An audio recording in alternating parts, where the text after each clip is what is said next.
Today's presentation will supply Palm Beach County media specialists with the tools and information they need for a successful FY21 school year. Well, good morning, everyone, and welcome to the Media Specialist Guide to FY21, a blueprint for success. So we were just talking about this. We're all looking for a sense of direction.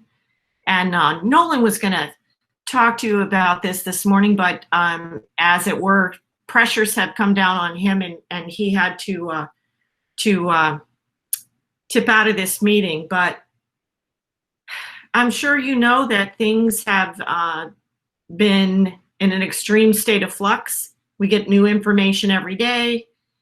Decisions are changed every day, and we're all doing the best we can to keep up with what the new directive is. And basically, we are asking this year that you offer us grace and patience, and we will do the same for you guys. Our goal is to support you in a way that eases your stress level as much as possible, as much as within our control. We don't have the complete information today that you may want. We'll have a little bit more information by the 4th, and we'll have more after that. So watch for emails and offerings, and we apologize in advance if you feel like your inbox, it's like, stop, would you please, library media? No more. It's only out of concern that we keep you informed, that we load your inbox. So just stay with us, and we appreciate and we understand that you're working as hard as you can to meet this theme for the year. Flexibility.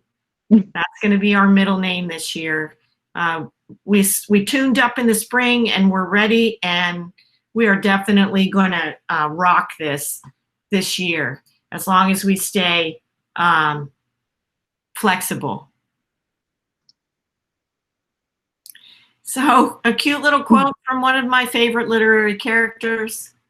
People say nothing is impossible, but I do nothing every day. From my friend Winnie the Pooh. But we have a group of people that I can guarantee, I can vouch for the fact that they are not doing nothing. And that is, I'm waiting for my slide. And that's this group of ladies. I wanted everyone to know that Teresa, Sue, Zoraida, and Francesca have been working all summer, and they worked all spring from their dining room tables to do as much of the same work that they accomplish at the Library Media Services office as they possibly could. They've processed books, they've analyzed data, they've done a lot of things for us and for you, and we owe them a thank you, and we wanted to start our presentation with that thank you today. We are, in fact, not allowed to go into McKesson. And definitely not with more than one person. There's some emergency situations where one individual has been allowed to go in at a time, and we'll talk more about the effect of that rule on what we've been able to get ready for you for the fall. But it's different than the schools. I know that in the schools, the principal and some of the staff is there, and at some point you'll be allowed to go into the schools. But for now, our department, we are not really allowed to work in the building. So we're under different constraints than you guys. So Lisa, off to you. All right, so we wanted to take this time to recognize some of the rock stars in our group. The 2020 EMA Outstanding Media Services Award went to Tony Lipsher from Marsh Point Elementary. And the 2020 EMA Outstanding Principals Award went to Dr. Catherine Lewis at Discovery Key. For our Battle of the Books, we had Citrus Cove as the champions and Limestone Creek as the runners-up for elementary school. Middle school, the champions was Bach, and the runner-up Eagles Landing. And for high school, the champions were Dreyfus and the runner-up West Boca. These teams were all amazing. It was a wonderful thing to see. It was my first year running it, and I couldn't have been happier with the way the kids conducted themselves, how well they knew the books. It was just wonderful. We had a lot of Dwyer Award winners last year. Tony Lipsher from Marsh Point, Allison Moe from Santa Lucia's, Christine Cannon, West Boca, Rebecca Raddick, Atlantic High School, Melody Leahy, Water's Edge, Alonzo Torres, Eagles Landing, Suzette Calderon, Wellington High School, Kathleen Boutte from Jerry Thomas Elementary, Christine Lavigna from Acreage Pines, Tempe Craven from Discovery Key, Raquel Robinson at Banyan Creek, Shannon Culp at Timber Trace, and Kimberly Bauer at K.E. Cunningham Canal Point.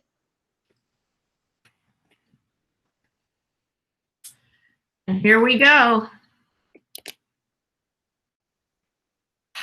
Change is not fun. The only constant in life is change. We all know that. So we've got a bunch of things to explain, and so get ready to shift. So the first one is interesting to all of you. When you start planning your purchases for next year in terms of library materials, Palm Beach County has broken off from the state bid and has their own library materials bid now. It launched in May. It is valid for the next 5 years. And the bid process, if you're not familiar with it, is very complicated. It's run by the purchasing department, and there are a lot of rules that that require vendors to apply and do such and such and submit paperwork by a certain deadline and so forth. And unfortunately, 2 of your favorite vendors, or some of you's favorite vendors, are not included in our new bid, and therefore you will no longer be able to use them as a source for books. Our state law requires that library materials are purchased from bid awarded vendors. It's not about being approved, it's about them getting on our bid. So unfortunately, Junior Library Guild and Gumdrop, for whatever reason, did not apply in time or submit the correct paperwork. It's not a matter of them being excluded or judged out. They had to follow the process and meet the deadlines, and somehow it fell through the cracks for them, and that's why they're no longer on the bid. Now, if you have an ongoing subscription with Junior Library Guild that you started last year, you've already paid for that. You pay for it in a purchase order, one-time purchase, and the subscription runs for 12 months. So they owe you those materials, and those materials will continue. You will not be able to renew that subscription or start a fresh subscription if you've never used Junior Library Guild under this bid. So we wanted to make you aware of that. The new bid information is posted on the LMS resource site under the acquisitions folder. There's a slide deck, and you can review who is included still. All the major ones, all the ones that you're used to, except for these 2, are pretty much there, and then some that you've never heard of possibly. So if you ever have any questions about what vendor you can use or not use for library book orders, you can always reach out to Teresa Viola by email.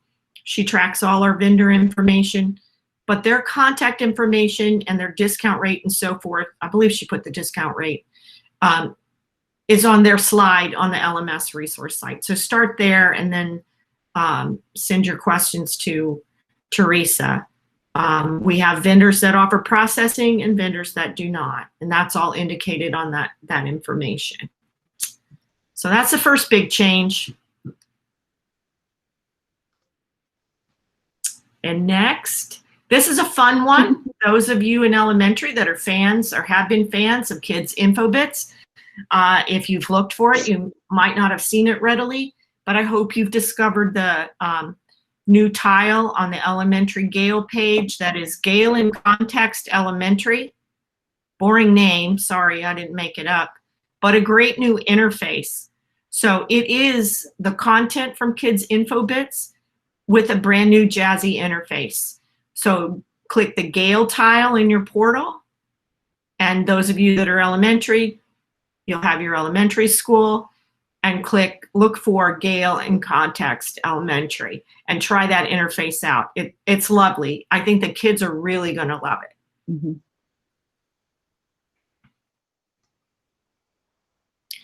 So just to be clear about the situation we had in the spring, as you're fully aware, many vendors stepped up and offered free access to products during the pandemic. For the most part, those offerings expire. And the one I want to bring to everybody's attention, and again, this is an elementary focused product, but PebbleGo and Capstone are both products of Capstone Digital. So we have had a long-standing subscription to PebbleGo, which is the pre-K to 2 grade level tool.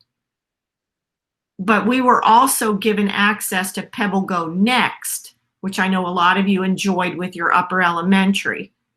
That was free, and that access ends July 30th, and that tile will be taken down. And that July 30th is actually an extension beyond what they gave the rest of the country, because I asked if they could give it to us a little bit longer because our summer school students needed it. So they were very kind, but it has to stop at some point. They're giving away the farm, so to speak. Excuse me. PebbleGo will lose the Read More feature and all of the Spanish modules except for Animales. That's because that's our original subscription. That's what we are paying for. We're paying for the basic PebbleGo, and the Spanish modules are module by module additions. And so we had only afforded the one on animals. We are considering, not promising, I'm working on a quote now to where we will be able to have the Spanish and the Read More feature come back when we renew it in October, but it does cost a considerable amount of money. So we're working on that. That may happen or may not, but July 30th, that part will disappear from PebbleGo, even though the PebbleGo basic subscription will continue. We also instituted a separate tile in the portal. This is not talking about the link on your Destiny Home tab that we have for elementary schools, the link on your home tab that says My Capstone Library. That remains. Library Media purchased those books. However, they did release basically their entire catalog of interactive ebooks. So we put a tile in the portal so the kids and the teachers and you could find it easily. And that access will end July 30th. So that tile will go away. Now it'll take, me activating that change, but it will stop working July 30th. Now, the last thing I want to say about the Capstone Interactive, elementary people, if you enjoyed those titles, if teachers enjoyed those titles, Capstone Interactive ebooks can be purchased from Capstone, and they will land on that link on your home tab. You buy them individually. That's not a package thing that you saw. Well, I'm sure they build some kind of package, but you can buy them title by title. Or you can explore the titles that Mac and Via may have available because they sell Capstone ebooks. And then those books would appear on the Mac and Via shelf. So my suggestion to you, if you really love them, you only got a couple days, hopefully it's still working because sometimes they take it away early. I suggest you click it, look at the titles, and write down titles, and then you can explore that with either Mac and Via or Anne from Capstone, and you could purchase those titles if you're really in love with those. So just a suggestion, you know, last chance to take a look at them. Okay, our big change, Lisa. Oh, there was just a question before we moved on. Okay, good.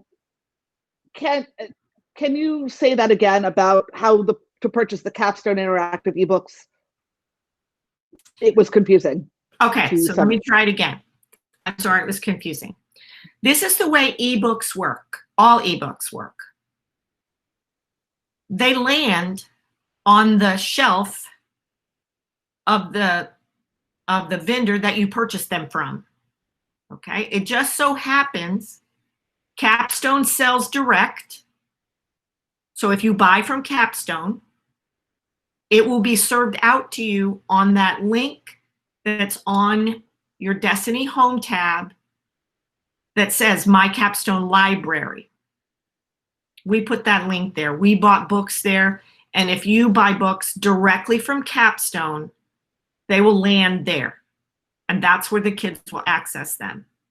It just so happens that you can also buy Capstone titles from Mackin, and those would be served out because you bought them from the Mackin company on their platform, which is Mackin Via. So it depends on who you purchase them from, where they land. Okay, Capstone is not only the vendor, but the publisher of those titles. And so you may find that some of the titles no one else can sell you but Capstone. Publishers do that sometimes, reserve some material that you can only get from them. But Mackin does sell Capstone titles. So you may find the title you want in Mackin, and then it's on the Mackin Via platform. Does that make more sense, Lisa?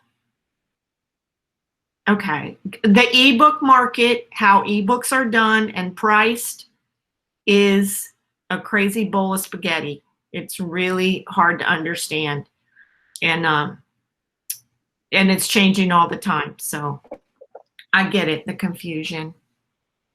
So our big change that we're handling this year, we have been working on since last September, October. And if any of you have thought to yourself, why would they change cataloging, not cataloging systems, but why would they add a cataloging resource in the middle of a pandemic? Okay, so said no one ever.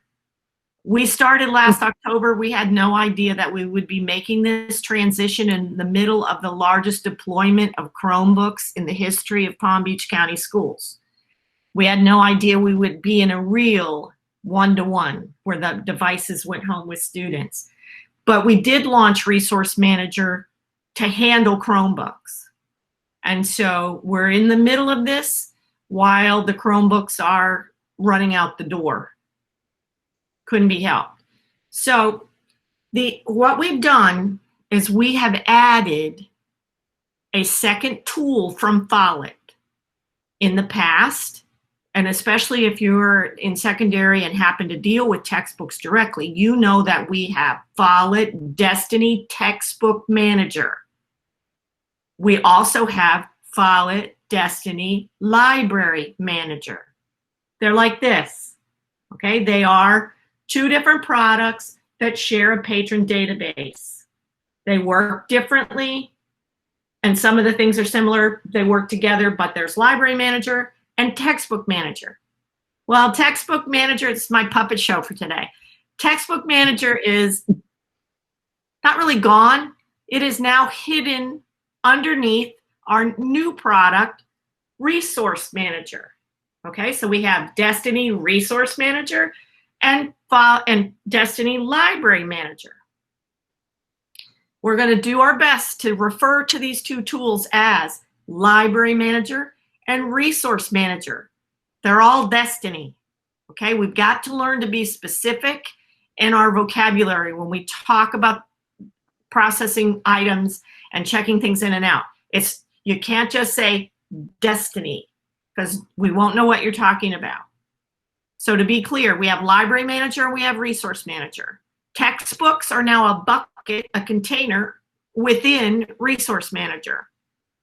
You textbook people will check textbooks in and out through the resource manager tool. Equipment and hardware will be migrated over a painstakingly long time until it is all in resource manager and is no longer in library manager. Right now, there are only 2 types of items total in resource manager because we're in transition. The all-important Chromebooks are in there, and the hotspots that you may have heard about that they're going to be checking out to families that have that particular need, that are in a desert, so to speak, in terms of internet connectivity.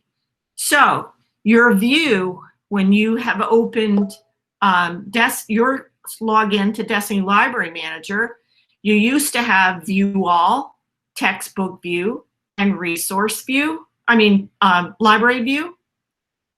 No more Textbook View. You have Library View and Resource View and View All. So you want to be able to, if you could back up for a second, Lisa. Sure. You want to be sure that when you're working with library materials, looking for library reports, you're dealing with the information in your library collection, you want to be in Library View. There's some overlap in the information on the Chromebooks, and we're going to talk about that later, and hopefully the training that we're going to be sending out a recording to will help with that, but we'll be refining that issue. So just know that you can already see your piece of Resource Manager by looking at Resource View with your login. Okay, so next slide. So one of the things you can do, and this is a little bit outdated, but it's still correct, but now there's an additional report that you can use, but I'm still going to show you this, because if you want to give yourself or your administration a report of, and listen carefully, those of you that have your Chromebooks cataloged in Library Manager. Not all schools tackled that. Some schools do not have their Chromebooks cataloged in Library Manager.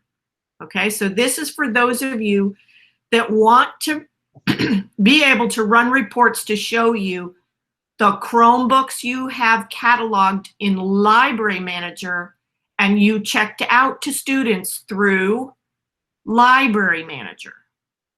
You'll get these slides. You're going to do that as a PDF, aren't you, Lisa? I am, and I will put them in e-learning. So, so this screenshot will show you what to eliminate in the selections when you make your general overdue notice or report, and it will refine it so that only the items cataloged in Library Manager show up in your report. So I'm going to take a breath here, and does that make sense to everyone so far? Throw your question in the chat.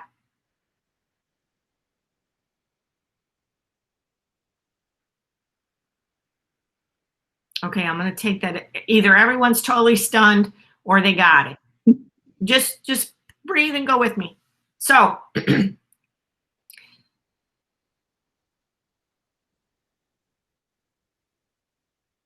yes. Okay, so hold that thought, Deborah Bingston. Hang on to that thought. I'm going to mention that next. Sorry, it's hard to see, Jenny. I have a small screen too. Tracy, you said, can I get a copy of that sent to my email? Do you mean a copy of the slide deck?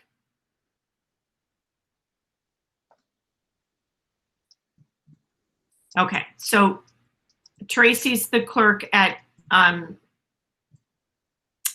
blah, blah, I'm blanking, Lakeshore Middle. So if you could email that to her, Lisa, that would be great. Okay, so hang on. I've got this questions in front of me in the chat. I'm going to try to catch up with them. Look at this slide with me for right now. This is where we are, okay?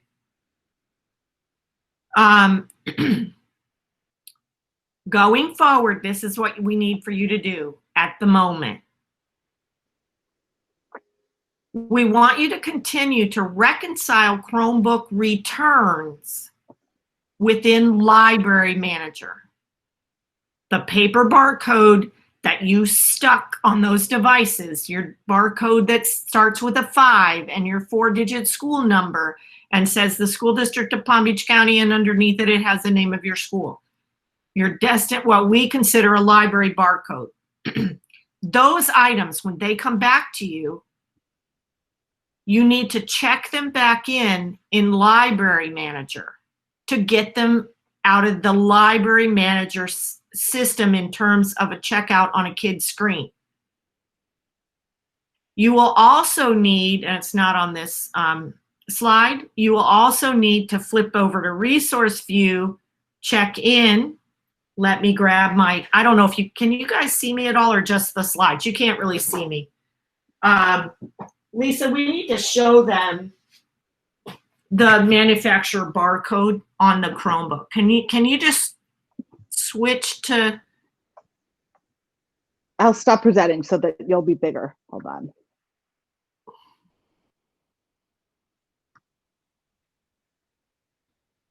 Okay, I don't know if that puts me on everybody's screen or not. It's tiny. Yes, you can see me? Okay, so because I'm making noise, it always makes your picture bigger if you're making noise. This obscure tiny little barcode on the back of every Chromebook, it is black with white font. The barcode itself is in white font. You want to use that barcode to check in and out Chromebooks in Resource Manager. Some Chromebooks, some, don't know where it came from, but we just figured out this conundrum. I don't have an example because this is mine from the office. Some Chromebooks were delivered with a white sticker, not a Destiny barcode, a white sticker the exact shape of a basic address label, and it had a funky barcode on it. Holly, I have that. Okay, look at Lisa's. I don't know if you. It's disappearing in your background. I can't see it. Oh, hang on. Let me.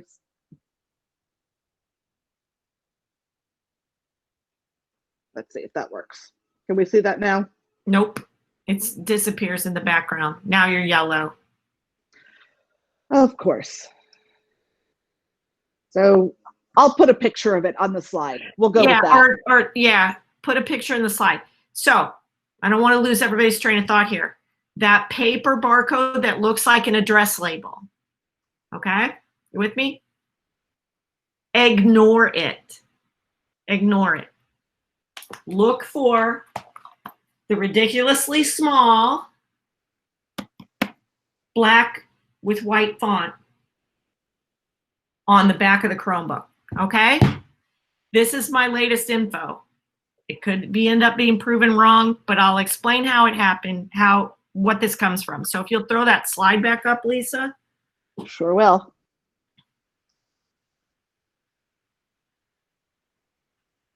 M, I think it's the serial number and the service tag number. It's both. It is both. And the thing. So here's the deal.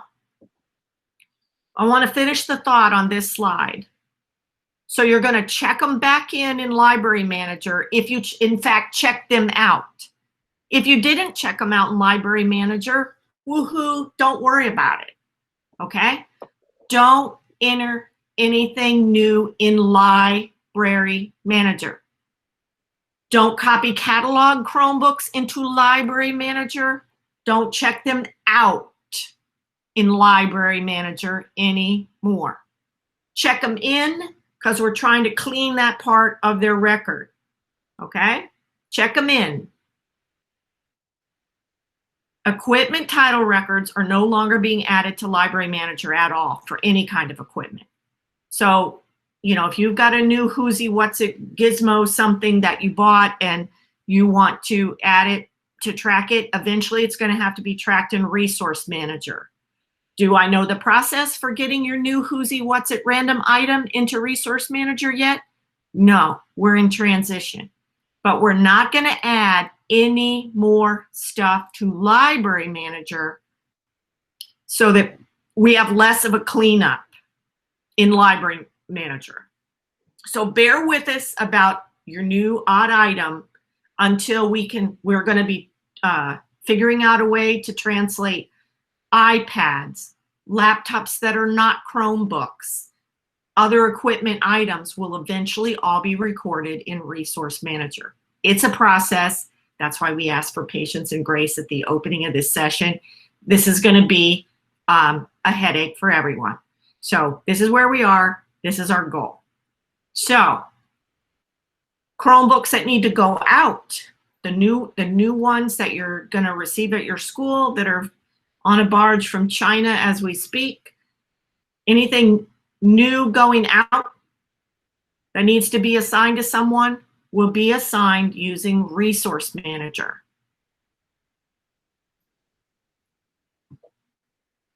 Oh, there we go. All right. Okay, so have we got another slide? We do, and we've got some questions too. Okay, let me do this other slide and then we'll go to the questions. Okay. So here's the kind of the bottom line where we are. Don't add equipment items to your Destiny catalog. Don't copy catalog anything. If you have a microphone in your hand and you can find the title record, technically you could do copy cataloging. Please stop. No more equipment stuff in Library Manager. Okay? However, please don't help us out in advance and weed them. Don't weed them. Just leave the title record sit. Okay? Check stuff in, but don't weed it. Okay? We're not ready to delete the record of the material yet, of the equipment yet. Okay? That makes sense? All right, so let me switch to the chat and see if I can read some of the questions, or do you have some in, let's see, Amy, Trailblazer Chromebooks and other teacher Chromebooks are should I check those in yet? Only if you get them in your physical hands. Until you actually get them returned to you, leave it on the screen. Okay? Now I will tell you, this is probably a good place to say, automatically, all the Chromebooks in the district, almost with, nothing's perfect, but all the Chromebooks are already described in Resource Manager. Remember the painful process of putting one Chromebook in at a time, and it took you forever? Not necessary with Resource Manager. They are all already described in there. So that means there's duplication between Library Manager and Resource Manager. They're also assigned, checked out if you will, they're assigned in Resource Manager to whoever logged in to that machine in the spring, over the summer, okay? So we will help you walk through any discrepancies you have to solve, because Destiny Library Manager says Susie has machine serial number ABC, and Resource Manager says she has machine serial number XYZ. It's solvable, and we'll help you with that, okay? Anything that gets returned and you are going to store it, it's just like a returned library book. You need to clear it off the patron screen. So that means Resource Manager and Destiny Library Manager. Our goal needs to be that if you have it in your hand, it should not be listed as the responsibility of a child or a faculty member in Resource Manager or Library Manager, because you have it in your hand. You have it in the stack, the cart, wherever you're storing them. So yes, take it off their screen. For now, don't worry about trying to, the ones you didn't have time to check out, they were just handed out to teachers in a hurry and they're not recorded anywhere. They're probably recorded in Resource Manager if they logged into it, because it picked that up. Maybe, maybe not. We can clear that up later. So don't worry about trying to duplicate stuff. Let's just float for now. The big concern is we do want to clean up Library Manager in terms of check-ins. If the kid brought it back, please get it off their screen. Okay? What else is there, Lisa, that you saw? Let's see. Oh, I see. Well, this one is important. Cheryl May asked, can admin choose to check out on an Excel spreadsheet and only the ITSA does it? We did a spreadsheet in the spring because it was an emergency and not everybody had Destiny access. Not all schools had, especially high school, they had thousands of Chromebooks they had never cataloged in Library Manager. So it was impossible to check them out with any speed using Library Manager. So we suggested the spreadsheet. The deployment, the implementation of Resource Manager is a partnership between IT and instructional materials. Chris Prasad, the director of IT, is planning on all his devices being tracked and recorded in Resource Manager going forward. So as we ease through this, schools should engage in the Resource Manager tool. All right, so here's another one. How soon will the ITSA and the media clerk receive the clarity of Chromebook check-in and check-out?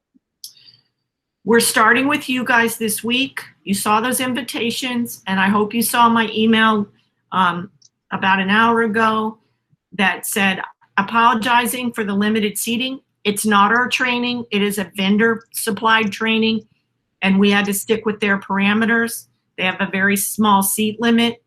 We're starting with you guys. We will send out the recording. You'll be able to share the recording with your clerks. Clerks have the exact same permissions as you, minus one. And I can't think of what it is off the top of my head, but theirs are nearly exactly like yours with one exception. ITSAs have the exact same permissions as you in Resource Manager. I'll say that again. In Resource Manager, ITSAs, STSTs, and tech supports will be given a sign-on that gives them access to Resource Manager, check-in, check-out, search, and a few other permissions that you may not have. We're clarifying all this now. They will also be able, just heads up, librarians, ITSAs will be able to see on a patron screen, they will be able to see the materials a child has in library materials, and then they will be able to see under this next heading the resource items. And they will be able to check in and out in Library Manager. We needed this to overlap so that they could also help in clearing devices that are returned, making sure that they are checked in Library Manager and Resource Manager. So right now, they have that overlap into Library Manager. They have no other permissions in Library Manager except check in, check out, search, and they can see library materials on the patron screen, the patron status screen. They cannot run Library Manager reports. They cannot do your inventory. Okay, they are not in charge of Library Manager, you are. And have ITSAs been made aware of the changes yet? The training and information for ITSAs comes from IT. I am not privy to their timeline exactly. I know that they were given one slide of information at their opening meeting. They do start ahead of everyone. They've already started. And I don't know what their exact trainings will be. We need your help getting everyone on the same page. We need to make sure ITSAs no longer copy items into Library Manager, and they need to learn how to find the items in Resource Manager. So we'll be working with IT and trying to smooth that. I'm not sure they've, I guess due to other responsibilities, or pressures, you know, they have a huge job with the IT part. They haven't exactly rolled out the training as fast as we have, but we're working on that. So to answer the question about it's entering the Chromebooks, they're not going to be entering them. That's going to be done at the district level. They're already in there. Okay, they've been entered globally through what is known as the Google Console. And going forward, they will be entered globally based on purchase orders. Okay, by the time those machines land in your school, even if your school purchases them, Dream Gamble is in charge of the Google Console, and he will be pulling that information in and adding those Chromebooks into Resource Manager. And you guys' job and the ITSA's job will be to find that item and run it through check-in, and it will identify that particular Chromebook as the property of your school. That's the way we understand it right now. We've only had one short training on Resource Manager, and we've had what we've learned from walking through the setup process. And we're having more training ourselves this week, and we'll keep rolling that out to you. So yes, Amy, you are exactly correct. We are no longer individually cataloging Chromebooks. Can I have a round of applause and an amen, please? That may be the best piece of information. Okay. And the best news ever for you guys. Thank you. And yes, Lisa, you're going to scan the service barcode, and that will be the barcode going forward. Okay. So that's a little thing to keep in your head. To get to discharge them in Library Manager, use your paper barcode. To discharge them or check them out in Resource Manager, forget the paper barcodes. Use the vendor attached service tag, serial number, obscure, obnoxiously small barcode. That's what we're supposed to scan. Okay? All right, so this change is an easy one. Google Plus is now Currents. You can see the new logo. It's not a huge change, just a minor change. If you're looking for Google Plus, you will no longer find it. It is now called Currents. So you will be following Library Current on Currents. Yeah, but it also, I created that name before they did, so Google stole it from me as far as I'm concerned. So no apologies for my name conflicting with theirs. I was there exactly. And it supports hashtags, so you can follow hashtags within Google Currents, and those will only be Palm Beach County School District hashtags that you will be following.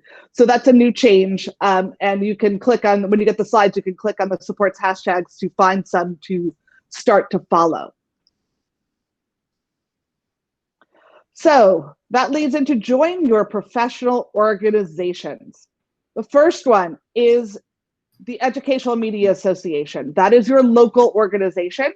You can go to bit.ly/EMA-FY21 to download your form. And the bit.ly is case sensitive. Please fill out the form and email it to Tempe Craven. It costs $31, and that goes to support the organization. This year, with your dues, you will be getting an EMA member badge, you will be getting an EMA membership certificate, and an EMA mask. And that will come with your dues. That's included in your dues payment. Rachel, as of right now, we only have PayPal, but Zelle is coming. So stay tuned for that. As soon as we have Zelle, it will be posted on the new EMA website, which is bit.ly/EMAPBC.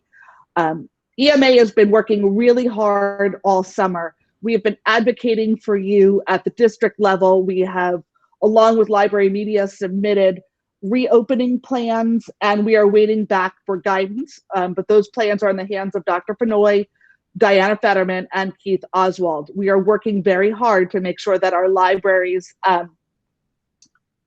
stay open and that we can provide the services that we've always provided in maybe a slightly different way. And when you get the slides, all of these bit.lys are linked, so you can click right out from the slides, and they're going to be put in e-learning after the presentation. So please, please, please join EMA. Lots of great things in store. There's going to be trainings provided by EMA on smaller items.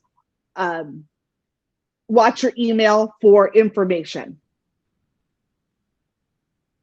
And so you know your EMA board is Marge Keller and I are your co-presidents. Tony Lipsher is your vice president. Tempe Craven is your treasurer.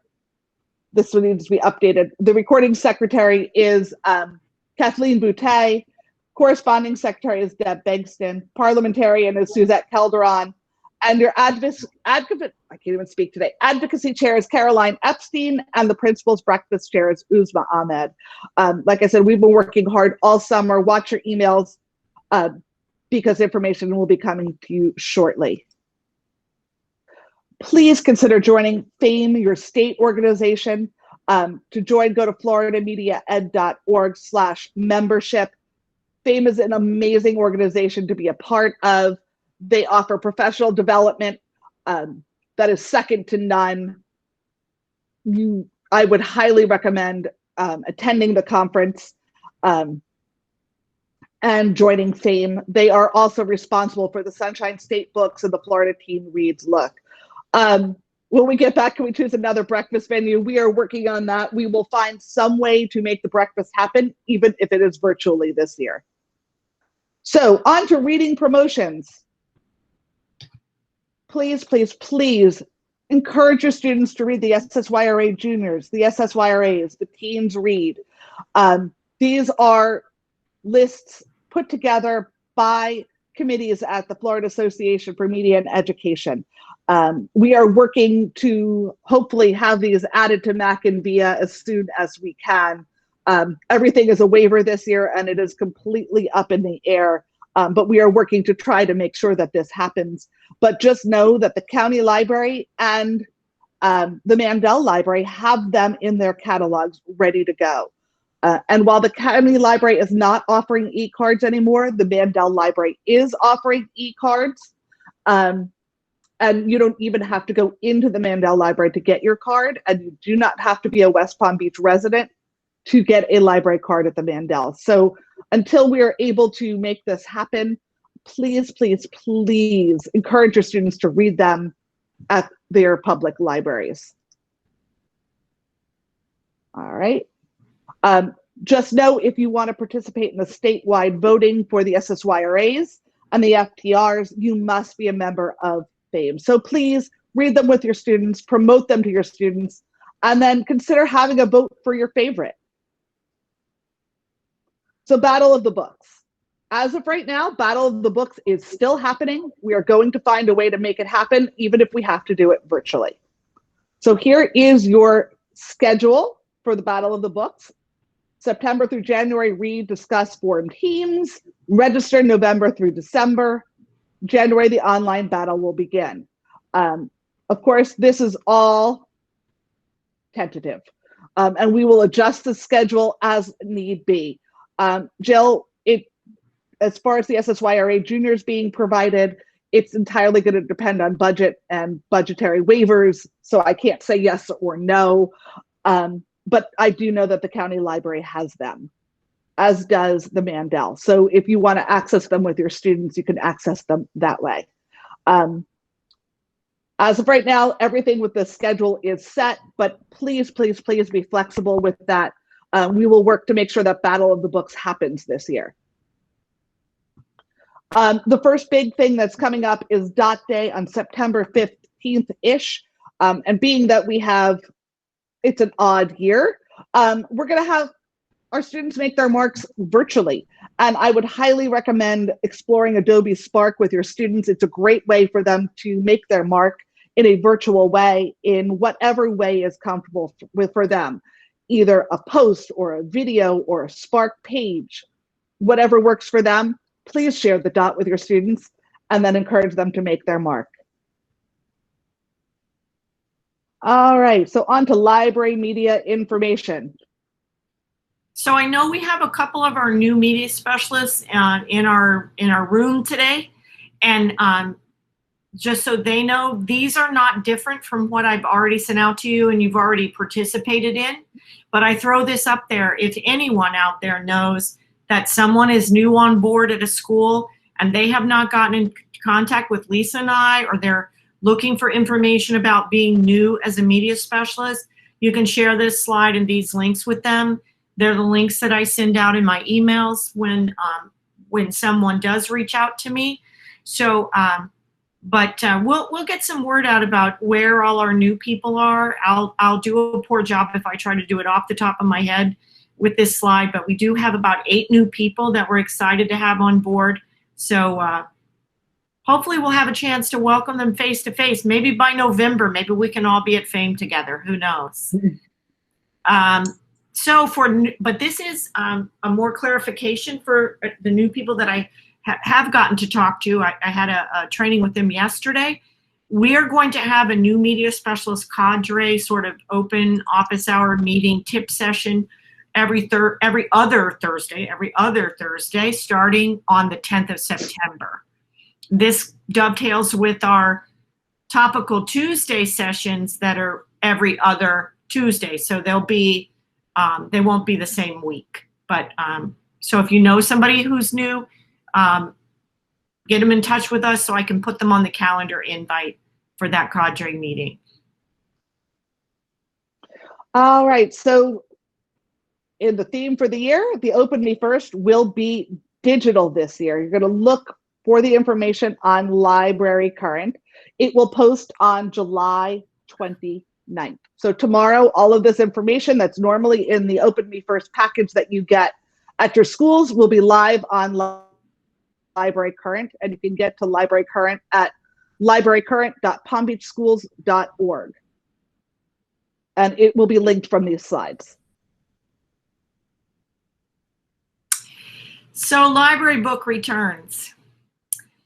We had sincerely hoped that we would have a firm district approved plan to talk about returning library books, and in the near future, at some point, a plan to how we could safely circulate print books. However, everything takes longer than you originally planned. My current proposal is now with Paul Strauss, the Director of Environmental for the school district. And his last communication with me was that it has to be reviewed by an industrial hygienist and HR before we can move any further, we being library media. So whatever you might be doing on your own at your schools with library books, I can't comment because I found that I really have to have the approval of all these higher ups. It's what my upper leadership has directed me to do. So I cannot really give you an official stance. I will tell you that we did propose information based on some solid science that's being pushed out by the Institute of Museums and Libraries through the Realm Project. You maybe have heard of that. And so that's kind of the basis that we're working on right now. But it's not officially approved by the district. So anything else we've said or done, like in this session that we recorded previously, make that tentative based on upcoming approval. I actually have Paul Strauss is waiting for me to have a phone conversation with him this afternoon. So it's a work in progress. All right, on to 8430, equipment orders. That's another thing that's, of course, impacted by the COVID situation. Here's this deal with the equipment. At this moment, we are forbidden, as I explained, to be in our building, McKesson, beyond one person at a time and only on special dispensation. And we are absolutely, totally forbidden. We've asked to invite people to come pick up items at McKesson. Okay, members of the quote public, you guys. And we are also, just a slight aside, we're also forbidden from going to your school campuses by our leadership. It's a safety measure. It's to support contact tracing if the situation should arise. So right now we cannot distribute the equipment. There are a few steps to do to be able to distribute the MacBooks if you're one of those people. Unfortunately, we could not do all those steps because we were sent out of the building. We're trying to at least get that work done so that hopefully as things change and develop and schools reopen, we'll be ready to hand that equipment back to you. So I apologize, it's not better news, but know that that is on our list of how we're going to manage to get that done eventually. So it will happen eventually. We just unfortunately have restrictions in order to meet the pandemic. Yeah. Just before we move on, we've got a question in the chat. So the question is, I can check in books that were returned in May, but not check out? Since you already have them, I think it's vital that they get checked back in. Like I said, I can't officially say you're supposed to handle materials, so handle them with gloves, because I know that's going to be Paul Strauss's comment, even though the research I sent him says that the virus dies on Mylar covered books in 3 days and glossy paper books in 4 days. I'm awaiting his ruling. So, but if you've got them and the principal wants them moved around, put on masks and gloves for sure. And when you take those gloves off, wash your hands up to your elbows. And I'm not making a joke. I'm just saying that's the safest thing to do. Again, Michelle, I don't have an answer yet about the book quarantining space or steps. I've already probably said too much because I thought I had a handle on it based on some pretty solid research, but it has to go all the way to HR before I can really say what you should do. But be thinking about how you're going to quarantine them, because that's what the whole world is doing. I have a stack on my nightstand of 5 books from the public library that I've checked out recently. They are circulating material, but they're quarantining it and they may be wiping it off as well. So libraries are following those guidelines about quarantining materials for 72 hours and then circulating them. But I can't say that you should go ahead and do that yet. So let me say that again. I cannot give you the district's exact directive on that. Right now, they prefer that nobody touch anything. I have informed Paul that schools, in fact, have collected materials sitting in piles, and they may be doing what they need to do with them or whatever they choose to do with them. And I said, if you want particular information out to the schools about this situation, you better get it out there in a hurry. Right. And in terms of that, we're seeing in the chat, there's the UV light that we can use. Again, we're waiting on directions from Paul. I will tell you that he has already responded about the UV light. He says it's had been proven not effective with library books. More to follow. So don't invest in a blue light yet. Yep. All right. So weeded books.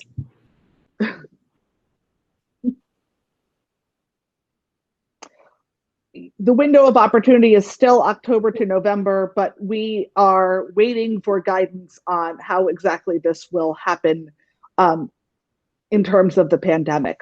All of the information that you need for weeded books will be in the Open Me First package or section of Library Current, and that will be available tomorrow.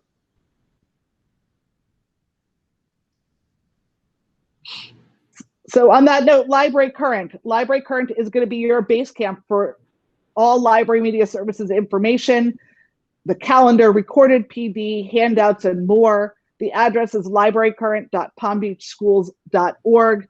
I should have done an updated screenshot. It looks a little bit different now. So if you haven't visited recently, please visit again. We are constantly working at updating that to get you the most up-to-date information. Our Currents community is a great place for you to crowdsource for some help, share ideas. Please use our Library Current community. It's a wonderful place. Make a tile in your portal for it. It is easily accessible from the waffle menu. Either which way, the Library Current website, make a tile in your portal. It's much easier than remembering the name. Thank you for that, Lisa. And the address is librarycurrent.palmbeachschools.org. We have a new YouTube channel. This is where we're going to be putting all of our trainings going forward. It's PBCSD Library Media Services, and it is linked from our Library Current webpage, so for easy access. The old Library Media Services Google site is still in use. Please continue to use it. It is your source for Destiny helps to locate your collection development plans, and your library media bid is located there as well. So just for clarification on those two things, your collection development plans from the previous year are under documents in alphabetized folders, and the resource tab is where you find all the other help documents, how-to documents. You can even find the labels and so forth for weeded and processed materials. All of that is under resources. And we're going to work to improve some of the content there, but it's a work in progress.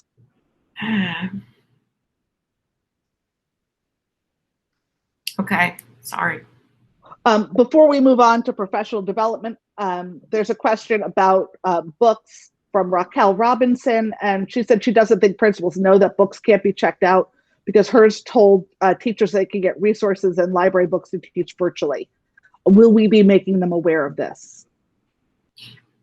I'm under the direction of Paul Strauss because that's what Diana Fetterman told me to do. So when I have answers, whatever they are, I will share them in whatever manner those two people allow me to. And as far as I'm concerned, I've already made them aware that schools are making their own decisions and have material that was in fact returned.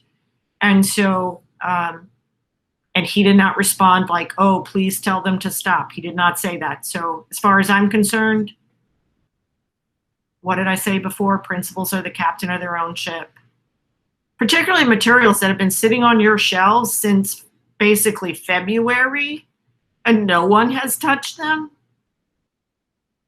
I mean, what's the harm in teachers having those?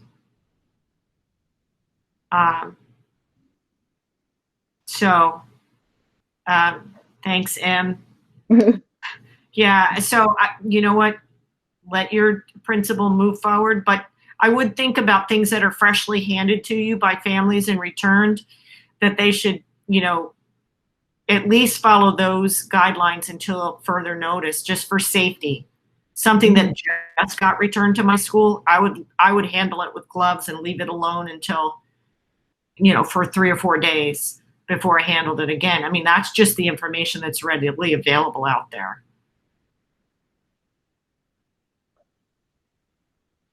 All right, so moving on to professional development. all of it is going to be virtual this year. But the good news is Topical Tuesday will be back. It's going to be bi-weekly at 2 o'clock, and that's going to be beginning on September 15th. Please watch your inbox for calendar invites. And of course, we will be putting it in e-learning if given the permission so that you guys can get points for it. Our theme for the year is safe and inclusive libraries. I love this graphic. Libraries are definitely for everyone. Please watch your inbox for more information. We do not have our professional development calendar as of yet. So as soon as we have the information, we will be sending it out to you. And if you have topics that are of interest to you, please fill out this form, bit.ly/FY21PD request. And these are case sensitive. So thank you for taking the time to fill that out so that we can target our professional development for the topics that are relevant and pressing for you. Another opportunity for participation is to go to flipgrid.com/safe and inclusive and share with us the books that you've read this summer, the books that you plan to share with students that will help them understand each other. I will be going and recording a video as well. We're looking forward to seeing all of your videos and book recommendations so we can share them out with all of the media specialists. So thank you in advance for your participation. And on to managing a media center during COVID-19. So this presentation was created prior to, gosh, it was the second week of June. And based on what I knew back then and the recent restrictions in what I'm supposed to say or put out there as a plan have been affected just this week by the response from Diana Fetterman and Paul Strauss. However, I think it is worthwhile to contemplate things that are basically common sense and are out there in the wider literature, in the professional literature for libraries. And these considerations were also part of the plan that Library Media submitted to Diana Fetterman concerning considerations for next year for libraries, next year now this year for libraries, and also formulated in the plans that EMA sent forth in support of using libraries in the coming year.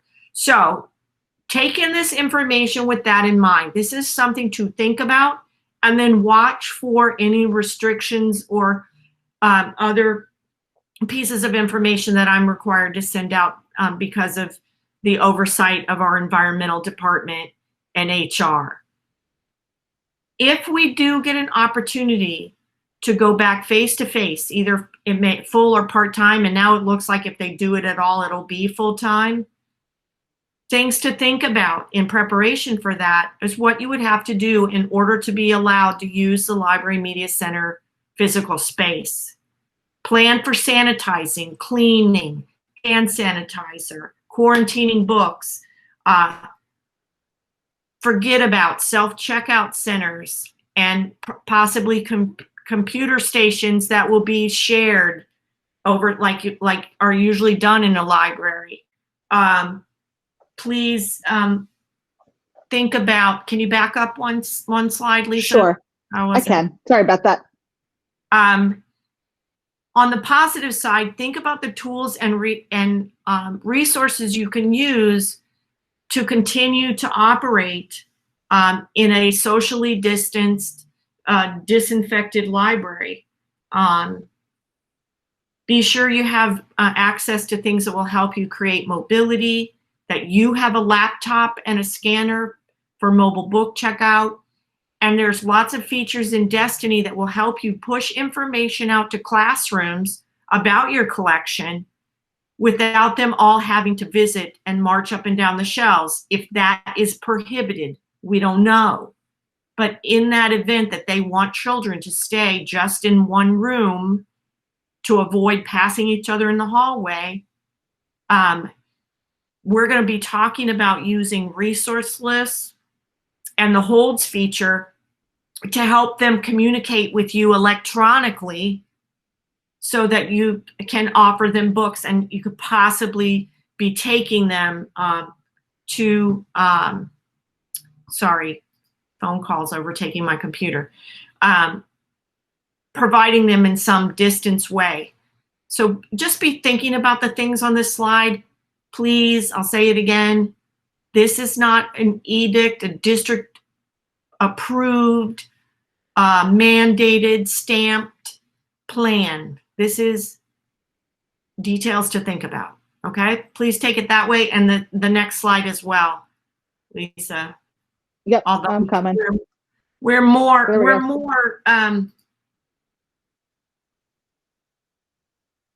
free to design what our virtual process and offerings will be, because they don't affect the student's health. There is a contact issue. So environmental is not involved in these discussions, but things to start considering for full distance learning.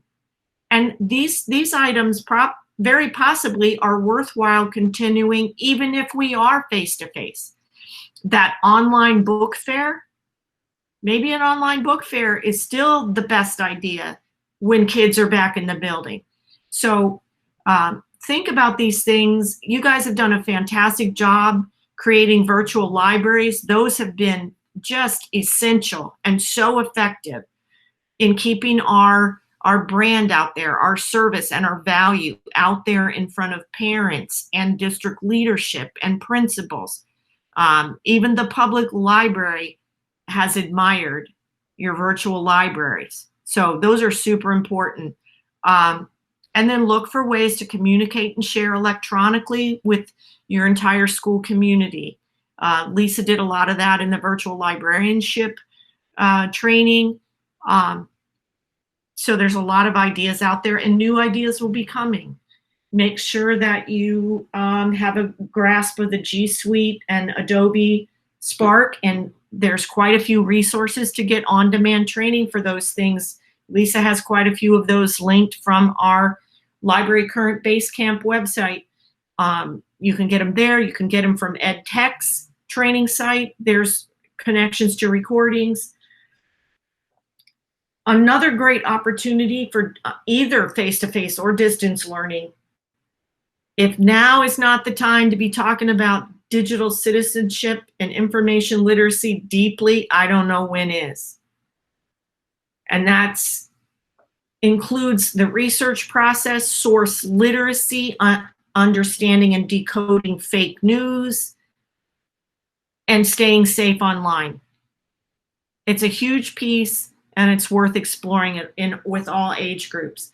And a lot of this can be done through, particularly the research process, through some sort of project-based learning type of assignment.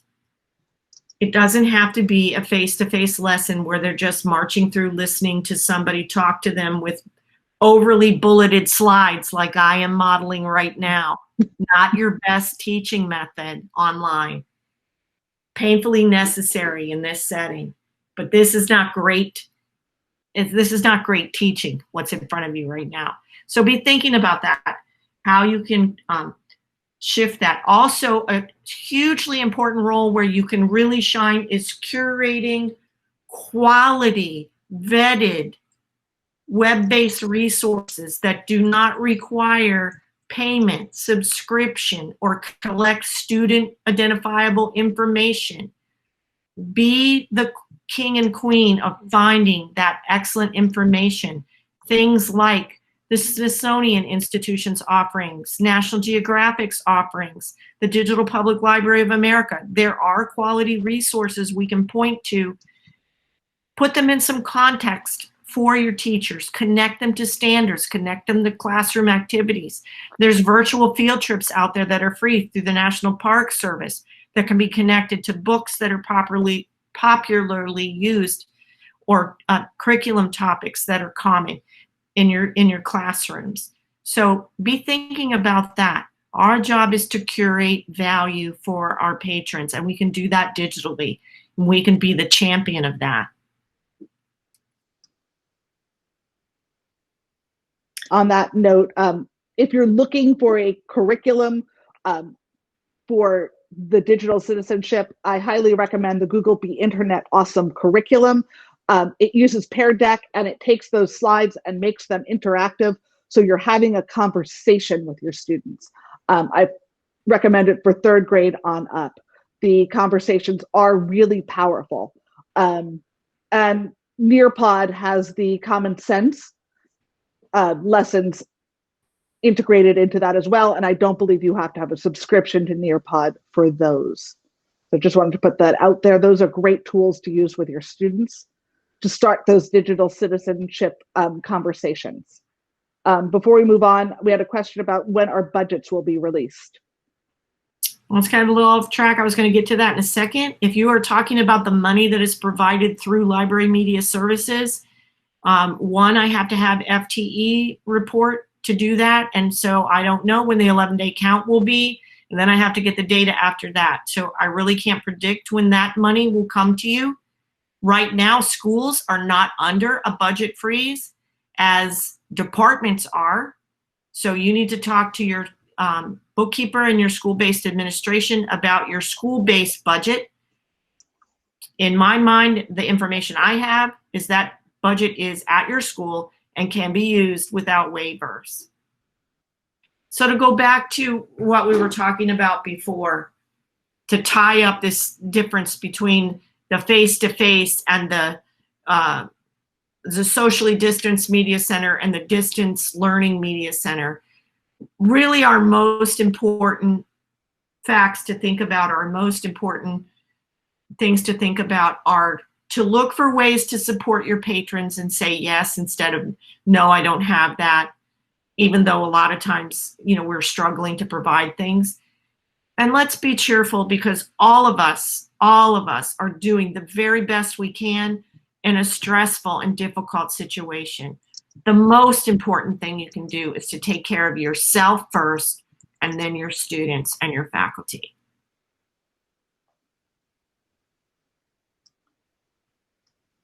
And just remember, we are all in this together. Holly Ann and I are here to support you every step of the way. Reach out to us. We are just an email away. And on that note, here is our contact information. The best part of our job is supporting you guys. And we are, like I said, here to help you with whatever you need as best as we can.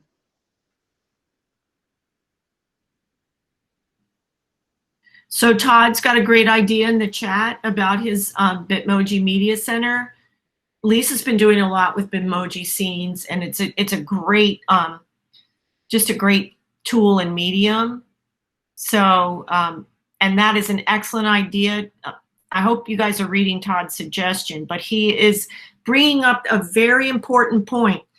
He's putting his Bitmoji Media Center into every teacher's Google Classroom page. Offer your links to your virtual site.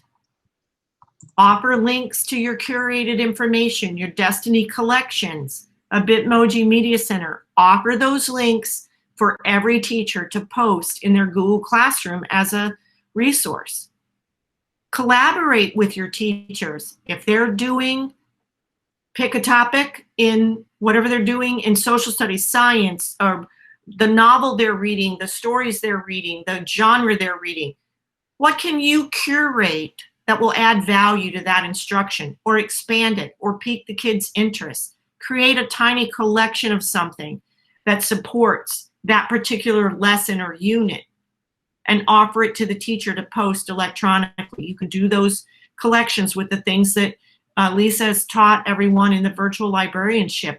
You can do it in Destiny collections. You can do it in Wakelet and Pearl Trees and lots of other resources where you can collect the information.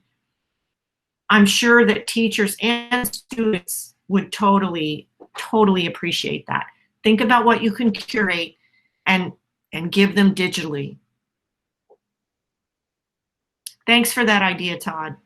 See, I told you you were perfect for that job. I don't know why you've been doing it sooner. Sorry, just a personal comment there.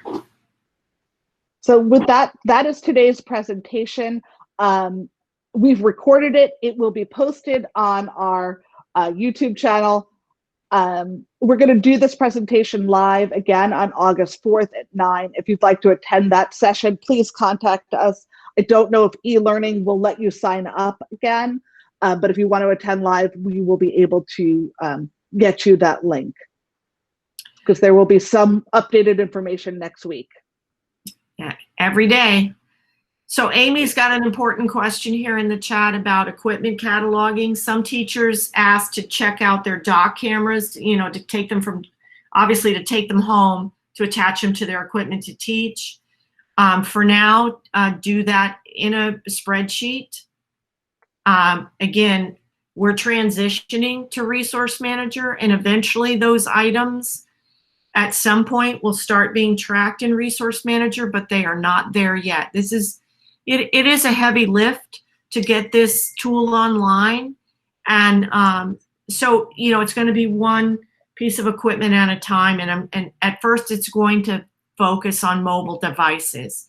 So you're exactly, that's a terrific idea. I'm so thankful that your administration is letting them take those items home to help them with their online teaching. That's just super. So I would just go ahead and set up a spreadsheet that has the model name and some identifying number. They have serial numbers, I imagine, and track it that way for now. And eventually, someday, those devices will also be all hardware stuff. Everything that IT is involved in will be tracked in there. Good question from Deb Bankston. Is if we already have the doc cams and Library Manager, can we check them out from there?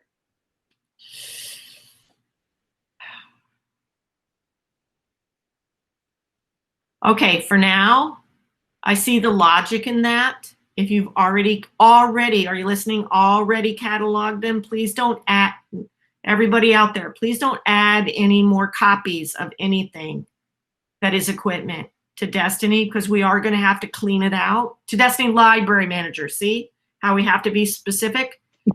Please don't make any more copies of equipment in Library Manager. But in this situation where they need to walk out of the building with those doc cams, that they, you know, that's a very odd situation and you've got to track it. Go ahead and use what you have and check them out in Destiny Library Manager if you're already there. Please don't sit and copy catalog your doc cams to get them out the door. Use a spreadsheet and get them out the door fast and not add to the mess that is Library Manager, okay? If that doesn't make sense, please throw a comment in the chat. And any other questions you have, throw them up in the chat and we can answer them.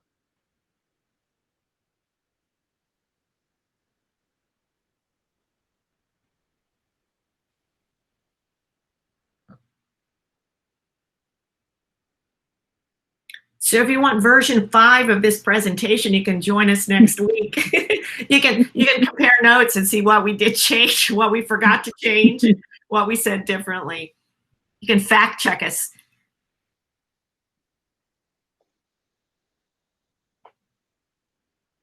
All right. If there are no other questions, that is our presentation today. Thank you for joining us. It was so nice to see you all. Great group today, and have a great rest of your day. Thank you for joining us for today's presentation of the Media Specialist's Guide to FY21, a blueprint for success.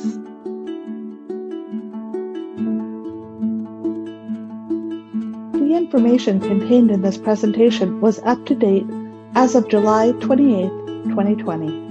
For more up-to-date information, please visit our website, librarycurrent.palmbeachschools.org, or visit our YouTube channel, PBCSD Library Media Services.